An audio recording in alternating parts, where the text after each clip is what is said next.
Today we are going to discuss experimental psychology and what it is all about.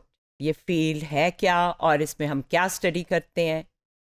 So experimental psychology बतौर एक science के किस तरह के फीचर्स रखती है, किस तरह के करेक्टरिस्टिक्स हैं और वो जिन चीज़ों को स्टडी करती है उनका पर्पस क्या है, वो कहाँ पे अप्लाई होती हैं.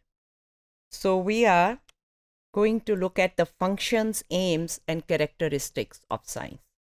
क्योंकि एक्सपेरिमेंटल साइकोलॉजी एक साइंस कहलाती है और साइंस की डेफिनेशन आप लोग जो फिजिकल साइंसेस पढ़ चुके हैं यकीनन उनमें आपको आइडिया हो गया होगा कि science means a way of achieving knowledge which runs by certain principles.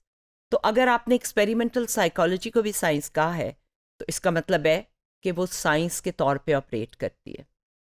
तो वही करेक्टरिस्टिक साइंटिफिक साइकोलॉजी की हैं जो हम एक्सपेरिमेंटल साइकोलॉजी की देखेंगे. सबसे पहले तो ये कि ये एम्पिरिकल है. एम्पिरिकल का मतलब ये होता है कि साइंटिफिक मेथड जो है वो एक्सपीरियंस पे रिलाई करता है और किसी और मीन्स ऑफ नॉलेज पे नहीं. एक डायरेक्ट एक्सपीरियंस और एक उस एक्सपीरियंस को टेस्ट करना. So that is called empiricism. Objective है. It's a way of obtaining knowledge by means of objective observation. Objective का मतलब ये होता है कि आपने खुद करके देखी है और आप उसको दोबारा भी कर सकते हैं और कोई और चाहे तो उसी तरीके से ऑब्जर्व करके रिजल्ट्स निकाल सकता है. तो वो सारा प्रोसेस इतना क्लियर होता है कि हम कहते हैं कि ये ऑब्जेक्टिव है. सच्ची बात तो ये है कि इंसान राय भी रखते हैं, उनकी नज़र में भी धोखा हो सकता है, सोच में भी. इसलिए साइंटिफिक साइकोलॉजी में ऑब्जेक्टिविटी रखना फिज़िक्स या केमिस्ट्री से ज़्यादा मुश्किल है और बहुत ही मेथड ऐसे डेवलप किए गए हैं जिनके ज़रिए हम इसको ऑब्जेक्टिव कह सकें और फ़ख्र से कह सकें कि एक्सपेरिमेंटल साइकोलॉजी ऑब्जेक्टिव है. हम डेटा पे रिलाई करते हैं, ठीक है, जिस तरह सारी साइंस डेटा पे रिलाई करती है. जो फैक्ट्स मिलते हैं ऑब्जर्वेशन से उसी को डाटा कहते हैं. वो किसी भी फॉर्म में हो सकता है. साइकोलॉजी का डाटा कुछ और तरह होता है, केमिस्ट्री या फिजिक्स या एनवायरमेंटल साइंस का कुछ और होता है. तो ये हम आगे चल के देखेंगे कि हमारा डाटा क्या है.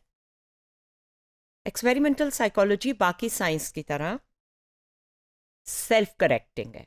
सेल्फ करेक्टिंग से मुराद ये है कि अगर कोई चीज़ आपने बयान कर दी है अपनी रिसर्च से या अपनी थ्योरी में और उसको टेस्ट किया है और वो सही भी साबित हो गई है, जब वही एक्सपेरिमेंट और वही फिनोमेनन दोबारा इन्वेस्टिगेट किया जाएगा और उसके ऊपर रिसर्च की जाएगी और नताइज कुछ मुख्तलिफ आ गए हैं, you know the results can be different, then you say maybe that theory was wrong, so we have to correct it. That's why it's self-correcting. It keeps changing, improving, and becoming more factual as new findings come. ये progressive है. तो इस तरह नहीं है कि हर कोई अपने अपने लेवल पे एक्सपेरिमेंट करके और अपनी अपनी थ्योरी बना रहा है. एक बात जो हम फाइंड आउट कर चुके हैं उसको हमने मालूम कर लिया है, अब अगली जो फाइंडिंग होगी वो आगे लेकर जाएगी. So that's why it is progressive. We are building upon previous knowledge. It is also tentative.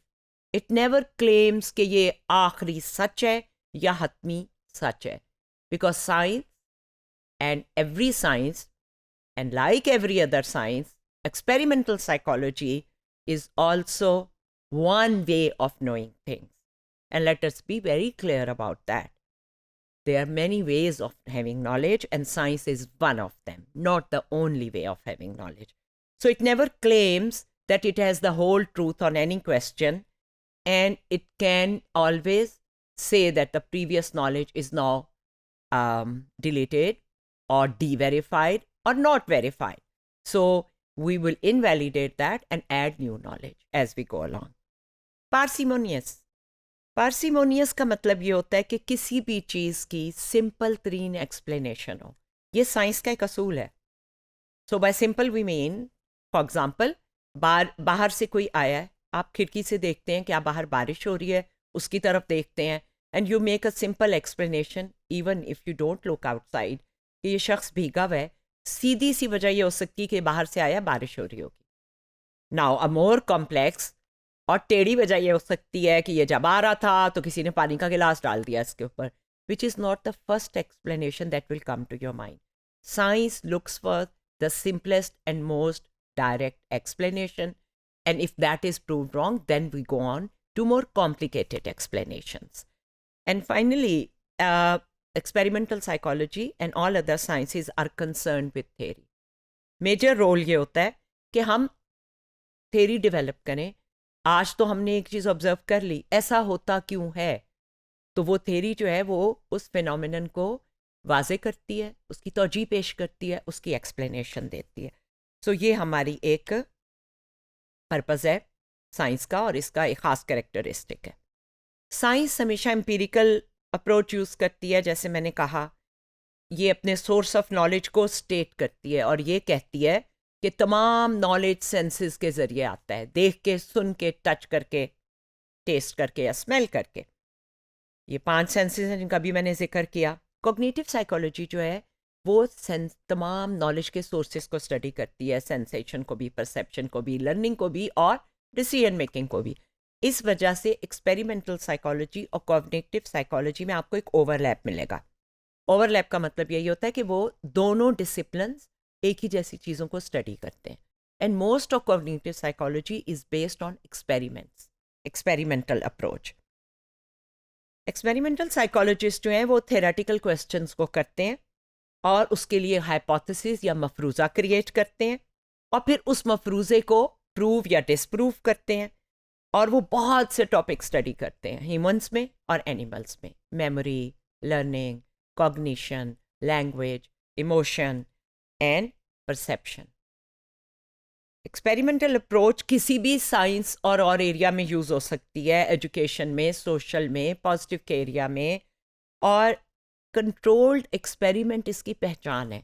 तो चाहे आप बच्चों को स्टडी कर रहे हो, या लोगों की खुशी को, या काम करने की स्पीड को, या सड़क पे ड्राइविंग के बिहेवियर को, और ट्रैफिक में लोगों की ऑब्जर्वेशन कर रहे हो, जो भी एक्सपेरिमेंट आप करते हैं, आप इसलिए एक्सपेरिमेंटल कहलाते हैं क्योंकि आप एक्सपेरिमेंट्स कर रहे हैं और वो कंट्रोल्ड एक्सपेरिमेंट्स हैं.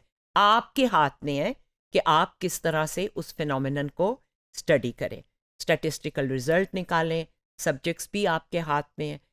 इसलिए ये जिन भी सेटिंग्स में काम करेंगे, इनका फोकस ये होगा कि वो एम्पिरिकल हो, ऑब्जर्वेबल हो, आप उसको वेरीफाई कर सकें और आप उसके रिजल्ट्स इस तरह पेश करें कि बाकी लोग भी उसे देख सकें और उसकी तस्दीक कर सकें. Thank you.